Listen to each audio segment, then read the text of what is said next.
Mesdames, Messieurs, bonsoir. Au sommaire de cette édition en Côte d'Ivoire, hier, mercredi 2 août 2023, une réunion du Conseil national de sécurité au palais présidentiel ivoirien s'est tenue. Visite officielle du président du Nigeria au Bénin lors du 63e anniversaire de l'indépendance du pays. En fin de monde, nous parlerons du jour du dépassement de la Terre. Bienvenue et merci de vous informer sur MTV+. Hier, il s'est tenu au palais présidentiel une réunion du Conseil national de sécurité. Au cours de cette réunion, plusieurs points importants ont été abordés. Communiqué du Conseil national de sécurité.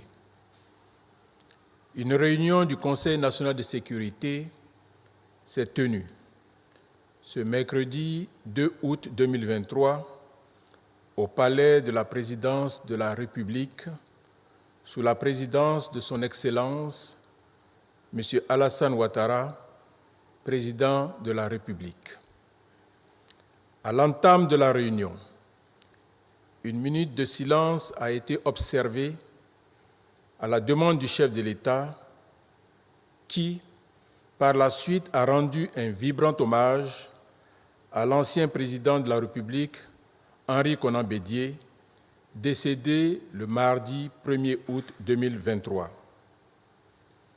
Le chef de l'État tient à adresser aux familles biologiques et politiques de ce grand homme d'État ainsi qu'à la nation ivoirienne, ses condoléances les plus attristées. Au regard de cet événement marquant pour notre pays, le président de la République a décidé de décréter un deuil national de 10 jours à compter de ce jour, mercredi 2 août 2023, et reporter la cérémonie d'inauguration du pont reliant les communes du Plateau et Cocody, ainsi que celle de la Journée nationale de l'excellence. Concernant l'ordre du jour de la rencontre, 2 points ont été abordés: la situation sécuritaire générale et la situation politique au Niger. Au titre de la situation sécuritaire générale, le Conseil national de sécurité, à la suite de la présentation du ministre de l'Intérieur et de la Sécurité, note avec satisfaction que la situation sécuritaire générale est stable. Le Conseil national de sécurité se réjouit notamment des résultats satisfaisants enregistrés à ce jour sur toute l'étendue du territoire national dans le cadre de la mise en œuvre des différentes opérations de sécurisation menées par nos forces de défense et de sécurité. Le Conseil national de sécurité déplore cependant la hausse du nombre d'accidents mortels de la voie publique ainsi que celle des décès dus aux intempéries qui ont été enregistrés au cours du mois de juillet 2023. Le président de la République, consterné par la survenue régulière de ces drames, a réitéré ses condoléances les plus attristées aux familles endeuillées et ses vœux de prompt rétablissement aux blessés ainsi qu'aux victimes de dégâts matériels. À cet égard, le chef de l'État a donné instruction au Premier ministre, chef du gouvernement, en vue de la poursuite des campagnes de sensibilisation à l'attention des populations vivant dans les zones à risque et de l'accélération du processus de libération de ces zones. En dépit de ces situations, le président de la République, satisfait du bilan sécuritaire général, a adressé ses vives félicitations au ministre en charge de la Défense et de la Sécurité, au Grand Commandement et à l'ensemble des acteurs engagés dans la sécurisation de notre pays et la protection des populations vivant en Côte d'Ivoire. Au titre de la situation politique au Niger, le président de la République a informé le Conseil national de sécurité des consultations qu'il a eues avec les chefs d'État de la Communauté économique des États de l'Afrique de l'Ouest, CEDEAO, et de l'Union économique et monétaire ouest-africaine UEMOA, dès l'annonce de la tentative de coup d'État au Niger le mercredi 26 juillet 2023. Le chef de l'État a également porté à la connaissance du Conseil national de sécurité les échanges qui ont eu lieu au cours des sommets extraordinaires de l'UEMOA et de la CEDEAO qui se sont tenus à Abuja, au Nigeria, le dimanche 30 juillet 2023. Le Conseil national de sécurité a examiné avec attention les décisions arrêtées par le sommet extraordinaire des chefs d'État et de gouvernement de la CEDEAO, présidé par son Excellence M. Bola Ahmed Tinubu, président de la République fédérale du Nigeria, et celle du sommet extraordinaire de l'UEMOA, présidé par son Excellence M. Alassane Ouattara, président de la République de Côte d'Ivoire, en lieu et place de son Excellence M. Mohamed Bazoum, président de la République du Niger. À la suite de cet examen, le Conseil national de sécurité a fermement condamné cette tentative de coup d'État qui constitue une grave menace à la paix et à la sécurité dans la sous-région. En outre, le président de la République a instruit le Premier ministre chef du gouvernement à l'effet de mettre en œuvre sans délai toutes les sanctions arrêtées par la CEDEAO et l'UEMOA à l'encontre du Niger et des auteurs de la tentative de coup d'État dans ce pays. Par ailleurs, le président de la République a autorisé le chef d'état-major général des armées à se rendre à Abuja, au Nigeria, en vue de prendre part à la réunion des chefs d'état-major des armées des pays de la CEDEAO. L'objectif de cette rencontre, organisée par la commission de la CEDEAO, est d'élaborer un plan d'opération pour une éventuelle intervention militaire de la CEDEAO au Niger, visant à rétablir l'ordre constitutionnel dans ce pays. Au terme de la réunion, le président de la République a réitéré son soutien et sa solidarité au peuple frère du Niger. Il a également exhorté les militaires auteurs de la tentative de coup d'État à libérer immédiatement et sans condition le président Mohamed Bazoum, démocratiquement élu, afin de lui permettre d'exercer pleinement et librement ses fonctions de président de la République.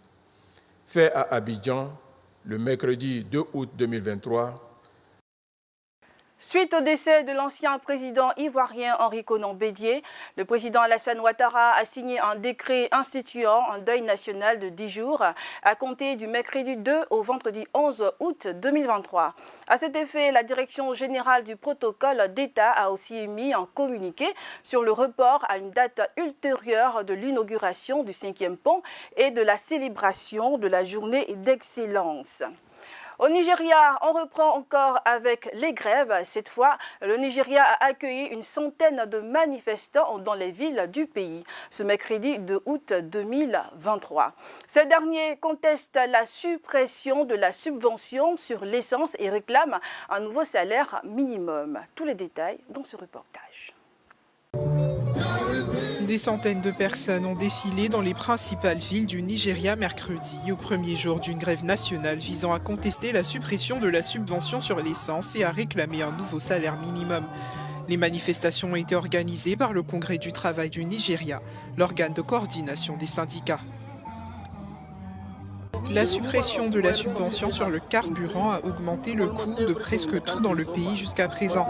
Mais si nous parlons précisément de transport, pour que quelqu'un puisse se déplacer de sa maison à son bureau ou aller au marché, ce n'est plus possible. Tout le monde s'en plaint. Composés de fonctionnaires, les syndicats ont déclaré que les mesures d'incitation économique annoncées cette semaine par le président nigérien Bola Tinubu pour pallier la hausse n'étaient pas suffisantes.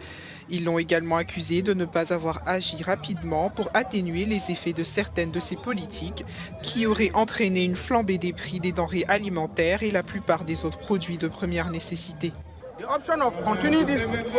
L'option de poursuivre ces manifestations pendant une période plus longue nous est ouverte. Cela dépendra de l'approche de l'État nigérian qui déterminera la durée de cette action. Les syndicats ont déclaré que la grève durerait une semaine, mais ils pourraient avoir du mal à maintenir les manifestations, car des dizaines de millions de personnes sont employées dans des secteurs informels de l'économie, sans représentation syndicale. Pour son premier déplacement après son accession au pouvoir le 29 mai 2023, le président de la République fédérale du Nigeria, Bola Tinubu, et une forte délégation ont honoré de leur présence à Cotonou dans le cadre de la célébration du 63e anniversaire de l'indépendance du Bénin. Célébration du 63e anniversaire de la cession du Bénin à la souveraineté internationale, mardi 1er août 2023 à Cotonou. Le traditionnel défilé militaire et paramilitaire, principale activité marquant les festivités de cette commémoration de l'indépendance du pays, s'est déroulé en présence du président Patrice Talon et de son homologue Bola Ahmed Tinubu, invité d'honneur de la cérémonie. La présence du président Bola Tinubu et sa délégation témoigne de la consolidation de la coopération bilatérale entre le Bénin et le Nigeria. Moment de fraternité, le point d'orgue du défilé militaire et paramilitaire a été la parade aérienne des vecteurs de combat. Cette innovation marque l'engagement du gouvernement à lutter contre toute forme de menace sur le territoire national. Ce n'est pas pour la première fois que nous assistons à un défilé militaire et vous avez vu ce qui a défilé aujourd'hui. Ce n'est pas encore suffisant, mais c'est un grand pas que notre pays est en train de franchir. Vous savez que la majorité des Béninois sont des commerçants et le grand géant Nigeria est à côté, avec maintenant l'amitié entre les deux frères, c'est-à-dire Tinubu et Patrice. Je crois que ça va donner un plus. Face aux défis sécuritaires liés à la menace terroriste au nord du pays, le gouvernement multiplie des actions afin d'assurer le succès de la stratégie nationale de prévention de l'extrémisme violent. Au plan militaire, le renforcement des capacités des forces de défense et de sécurité FDS est une priorité pour les autorités béninoises, notamment avec le renforcement de la coopération militaire avec les États partenaires comme le Nigeria. Je pense qu'avec cette union entre le Nigeria et le Bénin que nous avons souhaité de tous nos voeux, avec d'autres aussi, ceux qui sont en train de se préparer pour mettre une force ouest-africaine, CEDEAO, pour combattre le terrorisme, c'est une bonne chose. On espère qu'on trouvera une solution pour cela. Mais le vrai combat contre ce qui se passe, l'insécurité, c'est de lutter contre la misère, la pauvreté. A noter que plusieurs troupes des forces de défense et de sécurité ont défilé sur le boulevard de la Marina. Il s'agit entre autres des défilés du détachement des composantes des forces de défense et de sécurité, des défilés aériens et motorisés. Ce 63e anniversaire de l'indépendance du Bénin est axé sur le thème « Les forces de défense et de sécurité debout et ensemble contre le terrorisme ». Nous en parlions dans notre sommaire. Chaque année, le jour du dépassement de la Terre marque la date à laquelle l'humanité a consommé plus de ressources que la planète ne peut produire en un an. Une triste date fixée cette année au mercredi 2 août 2023, soit 5 jours plus tard qu'en 2022. L'an dernier, le jour du dépassement avait eu lieu le jeudi 28 juillet 2022, encore plus tôt que l'année précédente.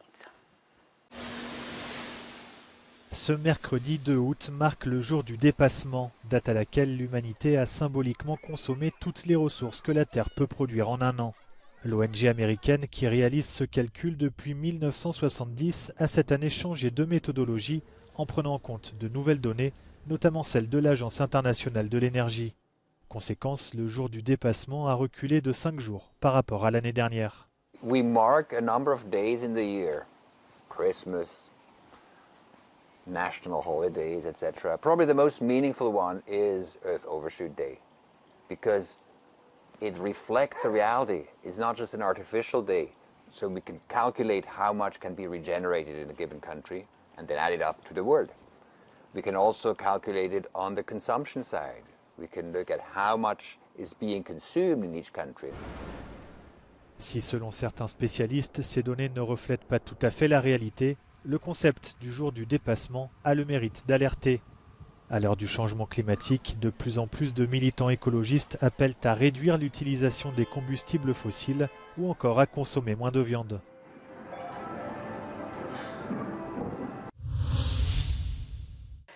C'est ainsi que prend fin cette édition de l'information. J'ai été ravie de vous l'avoir présentée à vous, chers fidèles téléspectateurs de Miracle TV+. À la caméra, Ulrich Lago Balo Mohamed. À la réalisation, Alpha Sanogo. Bonne suite de programme sur MTV+, la télé qui transforme.